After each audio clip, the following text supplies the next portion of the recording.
This is part 2, a continuation of chapter 10 on the muscles. We've left off just talking about the muscle contraction.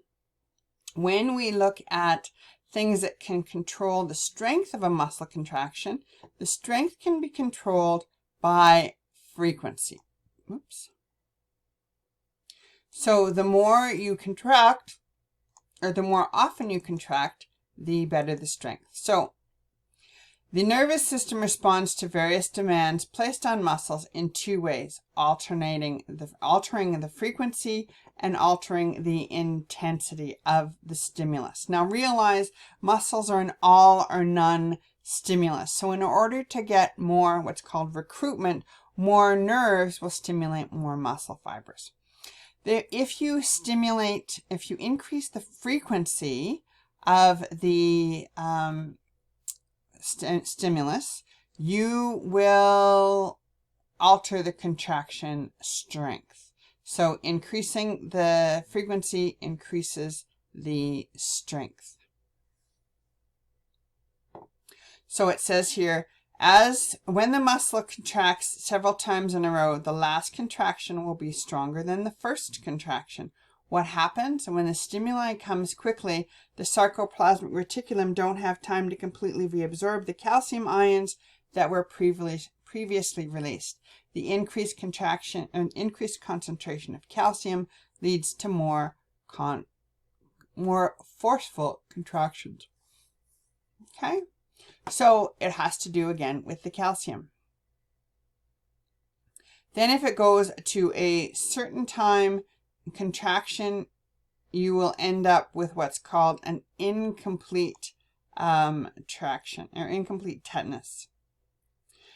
Condition of rapid contraction will only allow for partial relaxation because you're not relaxing, you're just contracting, and then eventually you will get complete tetanus because the muscle will fatigue.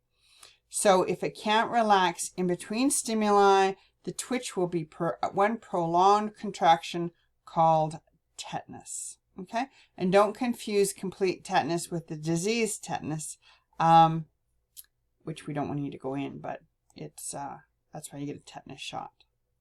When you control the stimulus intensity, you can get a larger contraction. And in general, the stronger the stimulus elicits a stronger contraction. Similarly, specifically because a stronger stimulus excites more nerve fibers, which will then stimulate more motor end units. So with the skeletal muscle, it must be stimulated in order to contract. So if you want a bigger contraction, you stimulate more muscles. And this is controlled from the spinal cord. Now there's two terms which you might be familiar with if you do exercise: isotonic and isometric. Iso means the same. So isotonic means that you have the same tone. So you will keep the same tone, and then isometric, you keep the same length. So the example of an isotonic is lifting something very heavy. You can pull the cable, but it's a stationary object. Your muscles will tighten, but you will not change the length because it is too strong. Then you have an isotonic contraction, so you keep the same tone, but the length changes. Okay, good. Now, when we talk about muscles, muscles have a special type of energy. And the most effective use of muscle energy is to do it in what's called in a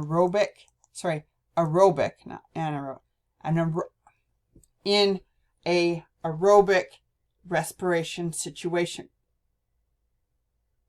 All muscle contraction requires ATP. However, only small amounts of ATP can be stored in the muscle, and that will be depleted within a few seconds. So if there is more ATP needed, the muscles must obtain the energy in several ways. And one is the metabolism of fatty acids. So if oxygen is plentiful, the fatty acids will break down for energy. So realize the term aerobic means with oxygen as opposed to anaerobic, which means without oxygen. Then there is a different type of energy molecule called creatine phosphate. Creatine phosphate is an energy storage molecule in the muscle. The high energy compound will finish the fuel within about 20 seconds and then it'll be used up. Once the ATP is used up and once the creatine phosphate is used up, you will get to the process of anaerobic fermentation. And this is where the muscles will produce lactic acid. And lactic acid is, in large amount, is quite dangerous to the muscle. So the muscles will receive their glucose, and anaerobic fermentation generates energy for a short burst, but you get a byproduct of lactic acid, and then you have muscle fatigue.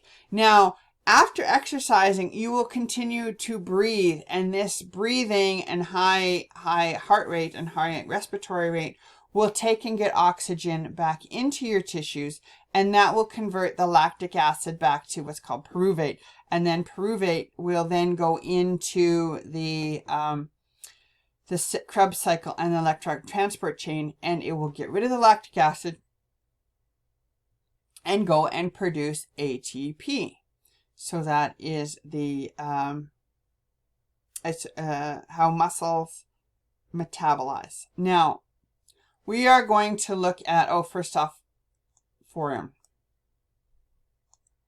When it comes to a function, most muscles move apart. So the attachment, or the origin is the muscle that is stationary, and the insertion is the one that moves. So if you consider your bicep, your shoulder joint, as the top is just stationary. Excuse me. The top is the scapula. So the bicep is attached to the scapula and it doesn't move. But the bicep is inserted into the radius. So when it contracts, the radius will move up and you will flex. That is insertion and origin. You don't need to know where the insertions and origins of all the muscles are on the body. You just need to know that they exist. Now, when you look at groups of muscles, they will create movement. The main muscle triggering the movement is the prime mover.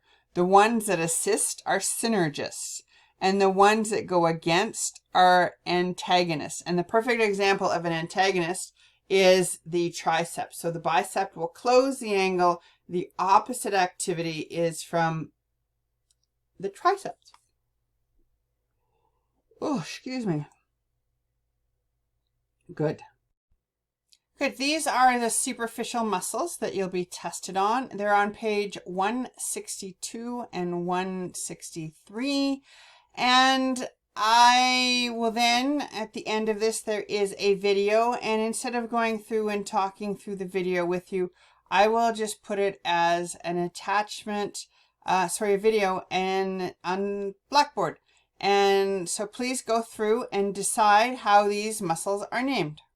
They're named in various ways. They can be named for their shape, their location, their size, or their activity. And here's a lovely little video to summarize it. You can see why some of them have the names. So they're not quite as weird as you would think they are. So if you're looking at, let me move this over.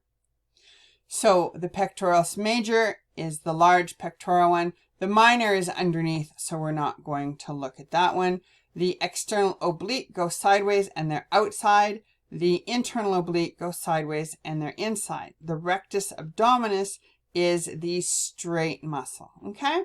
Now notice some muscles are better labeled on the back, such as the trapezius start up here at the shoulder, but when you go to the back, you can see them better. Okay, as I said, if it's on this one, it is, it's testable. And that's pretty much wraps up the muscle unit. Yeah, and you do not need to know how to spell the muscles because it will be a matching or a multiple choice question. Okay, and that's the end of muscles.